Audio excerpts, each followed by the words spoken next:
시청자 여러분 안녕하십니까?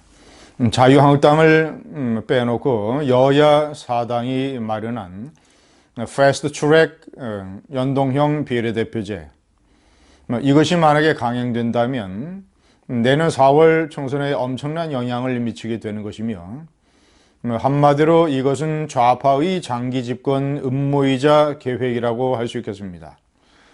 어쩌보자면 한국 사회의 미래를 놓고 볼 때 북한의 핵무기 못지않은 위협입니다. 자, 그런데 불행하게도 이것을 원내에서 저지시키는 데는 여러 가지 한계가 있을 것입니다. 문재인 좌파 정권은 강력하게 밀어붙일 것입니다.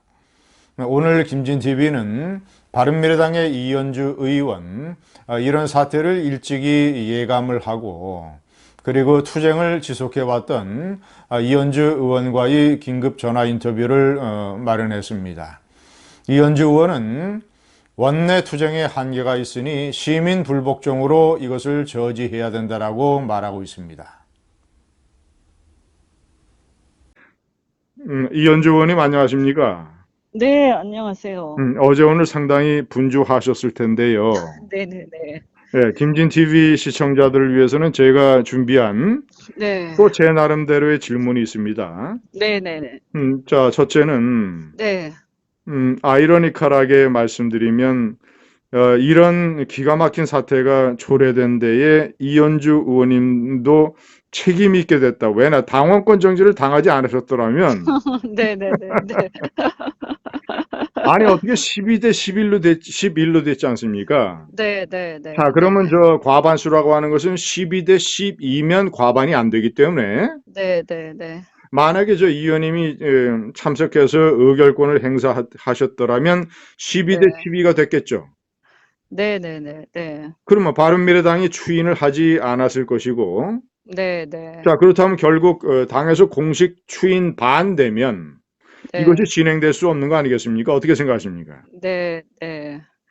그러니까 오늘 11대 12라는 그 한 표 차이로 가결이 된 거죠. 그래서 제가 계속 말씀드린 것처럼 그 무리한 당원권 정지. 그러니까 그때부터도 이미 저는 이것을 무리하게 당원권 정지란 중징계를 이렇게 무리하게 내리는 이유가 없을 텐데 그렇게까지 무리수를 두는 것은 다른 목적이 있었던 것이다라고 계속 의심을 했고요. 결과적으로 오늘 표 계산을 보면 이게 동수, 그러니까 12대 12가 되었더라면 이것이 통과가 안 되고 보류가 되었겠죠, 적어도. 네. 그러니까 제가 봤을 때는 한국 정치사에서 네. 국회의원 한 사람에 대한 당원권 정지가 이렇게 엄청난 결과를 가져오는 네. 기록적인 사례가 됐다. 네, 네. 아니, 그리고 그것은 의도된 거라고 저는 봅니다. 네. 음. 그 문제를 제기한 임재훈 의원은요, 손학규 사람이라기보다는 김관영계입니다. 예. 그 임재은이란 사람은. 그래서 제가 그것을 그때 의심을 했던 거죠. 왜냐하면 이제 손학규 대표라는 사람은 뭐가 뭔지 모르고 어쨌든 간에 아니면 뭐 서로 짰을 수도 있고요. 그래서 이런 이제 좁은 생각에서 그렇게 감정적으로 응대를 했는지 모르겠으나 어쨌든 김관영 그 원내대표와 그 계열들은 이제 작전을 짰을 겁니다. 그리고 단지 이제 제 표는 한 표가 아닙니다. 제가 굉장히 목소리가 크고 당내에서 예.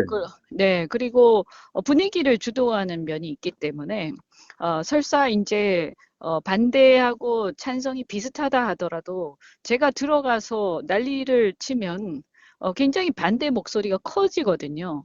이 의원님, 네, 제가 가장 궁금하게 생각하는 거는 네, 바른미래당을 이런 식으로 끌고 가고 있는 손학규 대표와 김관영 원내대표의 네, 속내인데, 네, 네, 네, 특히 손학규 대표는 그동안 발언을 보면 네, 자유한국당을 이 극우 공안 세력이라고 묘사를 하고 네, 그런 세력하고 어떻게 합치느냐 이렇게 말을 하고 그래서 제가 판단할 때는 음, 손학규 대표의 마음속에는 네, 네, 앞으로 자유우파 세력이 집권하는 것보다는 네, 과거 자신이 서울대학교 졸업하고 빈민운동에 참여했을 때에 그때에 가지고 있었던 좌파 혁명적 의식 네, 네, 이런 네, 걸 포함을 해서 자유우파가 재집권하는 아니 정권 탈환하는 것보다는 문재인 좌파 세상이 계속되는 게 좋다고 손 대표가 판단하는 것 아니겠느냐. 네, 나아가서는 길게 나아가서는 정말이지 통일 국면까지도 네, 네, 어떤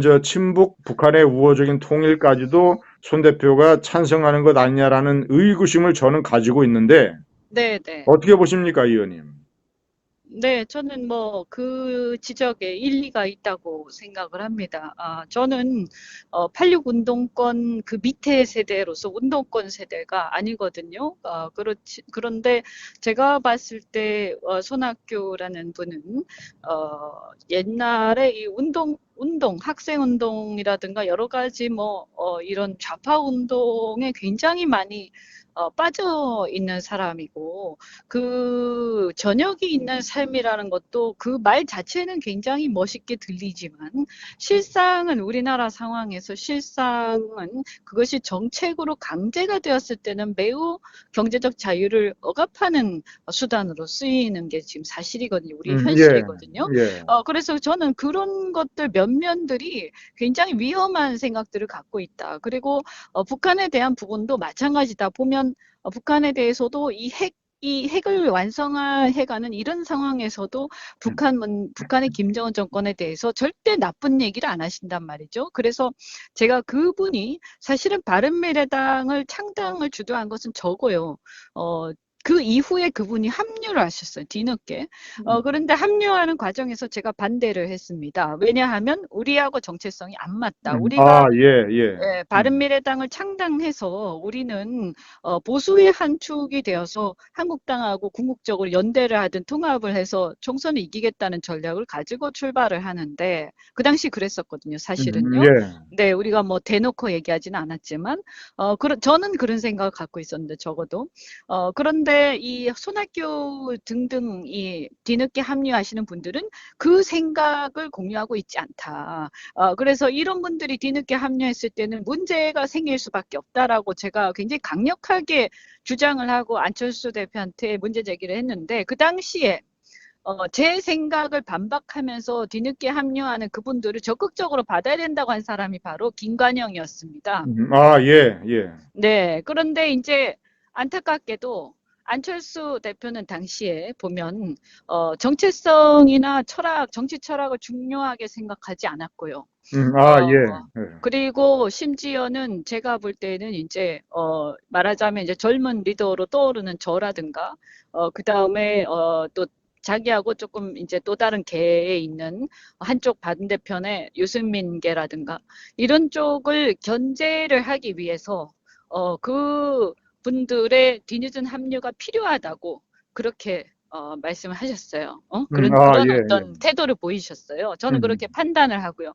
말씀을 했다기보다는 이제 저에 대해서는 얘기를 안 했지만 이렇게 뭔가 다른 세력들을 견제하는데 그 사람들이 뒤늦게 합류하는 걸 받아야 된다고 얘기를 하길래 그래서 제가 우리는 지금 이제 새로운 어떤 보수의 길을 가려고 출발하는 마당에 그 길을 동의하지 않는 사람들 왜 받는 것인가?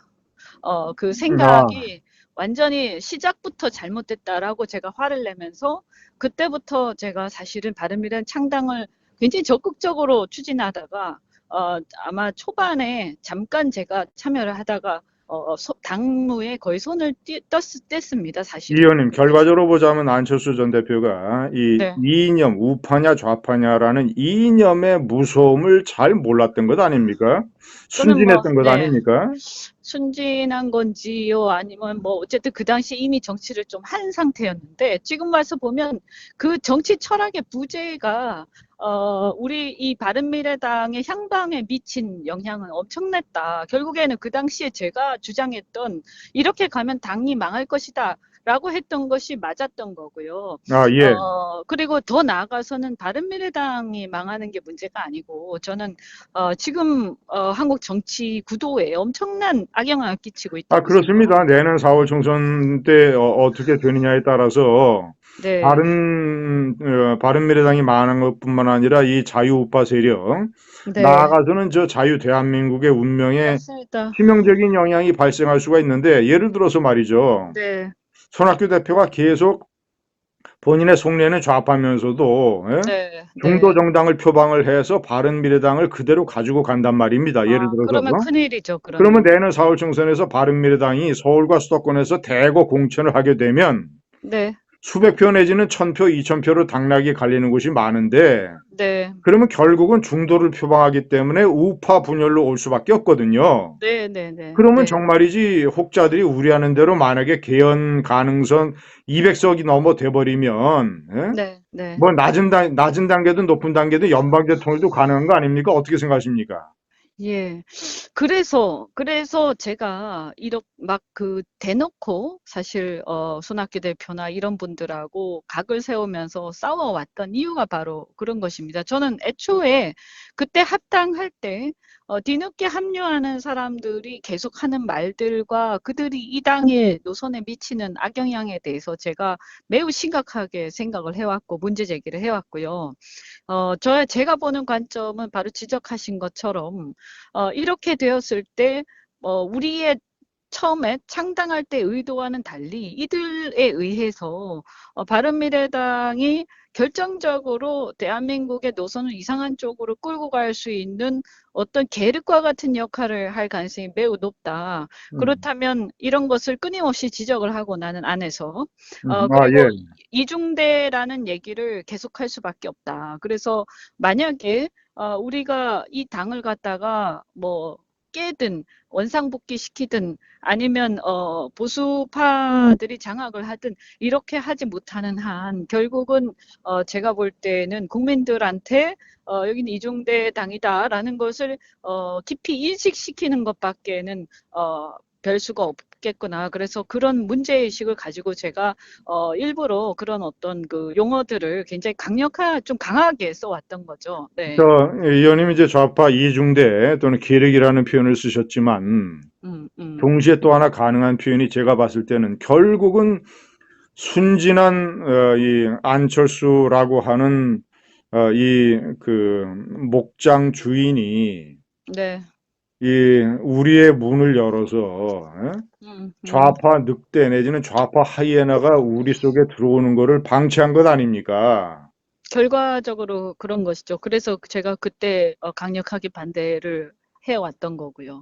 네. 앞으로 참 저는 이렇게 생각합니다. 지역구가 지금 연동형 비례대표제 때문에 지역구가 28석이 줄어들게 되지 않습니까? 네, 네, 네. 그래서 이제 어떤 예. 사람들은 특히 저 호남 같은 지역의 인구가 적은 곳이 줄어드니까 네. 실질적으로 뭐 민주당 의원 중에서도 반대하는 사람도 있고 해서 진통 과정을 겪을 것이다, 쉽지 않을 것이다라고 보는 사람들이 있는데 네. 저는 사실 좀 생각이 다르거든요. 왜냐하면 지금 네, 저 네. 문재인 좌파 정권이 하는 거 보면 네, 네.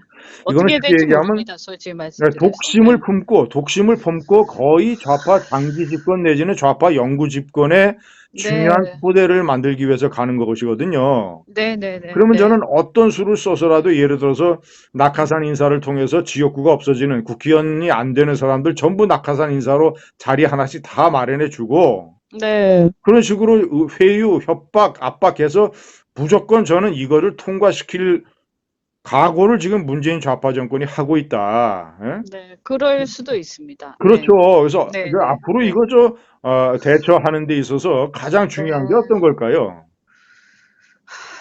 그래서 저는 결국은 지금 사실 이제 바른미래당의 이 중요성, 그러니까 뭐 숫자는 얼마 안 됐지만 이것에 대해서 그래서 제가 한국당 의원님들한테도 기회가 될 때마다 이 패스트트랙과 관련해서 바른미래당을 제대로 이 견제를 하지 못하면 큰 문제가 생길 수 있다라고 얘기를 해왔는데요.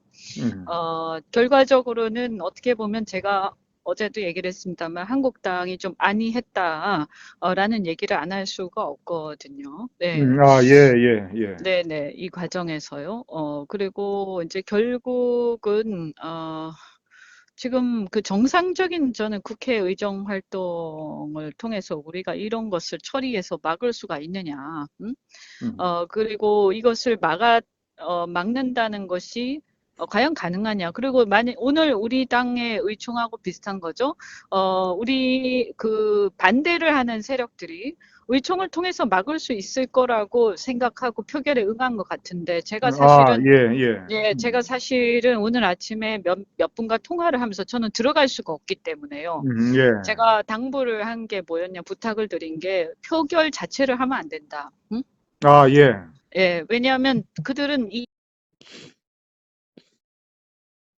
표결에 들어가는 순간 이건 무방비 상태가 되는 것이고, 결국은 이건 깽판을 쳐서 우리가 아주 국민들한테 지탄을 받는 한이 있어도 소란을 피우면서 이걸 깨야 되는 것이다. 표결 자체를 몸싸움을 해야 된다. 아, 못하게. 그렇죠. 예. 예, 저는 그렇게 얘기를 그 했거든요. 의원님, 근데 그렇게 보자면 뭐 그런 면에서 저하고 생각이 많이 같은데, 네, 이것이 만약에 그래서 아까 원내에서 이거를 저지할 수 없으면, 예? 저는 안 된다고 생각을 그러면 저 하고요. 원내 밖에서라도 이 네, 네, 자유한국당과 이제 일부 바른미래당 의원들이 가세를 하는 어떤 그런 투쟁을 통해서 네, 이런 어떤 좌파 집권의 음모를 국민들에게 알려서 어쨌거나 하여튼 내년 4월 총선에서 이 우파 이 나라를 걱정하는 세력이 마지노선을 지켜내는 것 말이죠. 네, 뭐 네, 150석이 되든 뭐 하여튼 몇 석이 되든 이 개헌 저지와 그리고 저 180석은 막아야 되니까 네, 네, 네. 자 하여튼 그래서 뭐 예. 한마디로 말씀드리면 저는 지금 이 국면은 우리가 그냥 뭐 원내에서 표계산해 갖고 될 일이 아니고요. 제 생각을 물어보신다면 저는 시민 불복종이 필요한 예, 상태까지 시민 왔다. 불복종. 이렇게 예, 예. 예, 이렇게 생각합니다. 그래서 음. 거의 사실 혁명적 상황까지 와 있다 지금. 아, 예, 예, 그렇게 예. 판단하고 있습니다. 네. 시민 불복종. 그러니까 예.